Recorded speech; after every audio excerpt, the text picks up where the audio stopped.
So we all agree that COVID served in some cases as an accelerator in terms of how some of the organization kind of were perceiving all those kind of digital tools. I remember a few years ago I was doing a case study, and so many nonprofits, for example, were extremely adverse to tech. They've seen tech as this kind of the opposite of what they're trying to do. They're in the world of nonprofits and working with people, and the reason why they do that is because they despise tech. They don't want to have anything to do with tech. They want to only focus on the human element, and it kind of reminds me a bit of that.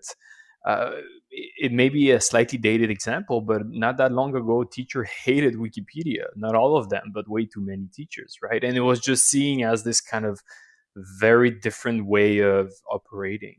And one thing maybe within the context of that caught me by surprise is, of course, some organization moved to those digital tools because they wanted to, or that was the excuse they were waiting for, or they had to. But one thing definitely that caught me by surprise is how some organizations that were, let's say, around for like 20, 30, 40 years, when they had to suddenly formalize everything, because that's what happens with COVID. You cannot, all the context and everything, when you onboard somebody, he needs to read documentation. He cannot just be in the office and it kind of just absorb all that informal knowledge and things like that. Some organizations that were, for example, 40 years old had no paper trail or very little. Everything relied on some of those employees.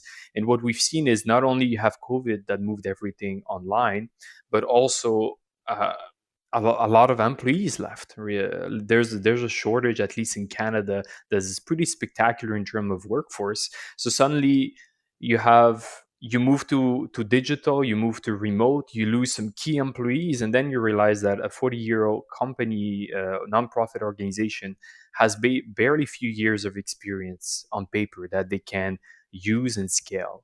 And that really took me by surprise, because once you start moving those using those digital tools, and you like Trello, like Asana, Jira, all whatever tools you want to use to manage your task, your communications, and etc., everything becomes oh so obvious, so formal, clear. I have to keep a written trace. Even today, not that long ago, I spoke with some organization, and they just recently moved to Microsoft, the Office 365, or G Suite, now called Workplace. And they tap themselves in the back saying, hey, we finally move our documents to the cloud, essentially drag and dropping all those files to a cloud instance like OneNote or Google Drive. But as to why it should be in the cloud, how to collaborate, how to measure the impact, how to make everything more formal, how to onboard people more effectively, I think there's still a bit of work to be done for some organization, and really, really quickly see within the last year, the organization who were comfortable with those tools, with those way of thinking, being agile, formalized knowledge, and etc. And those who are still catching up, trying to get rid of like spending all day on Zoom because everything is informal. So that really caught me by surprise. Uh,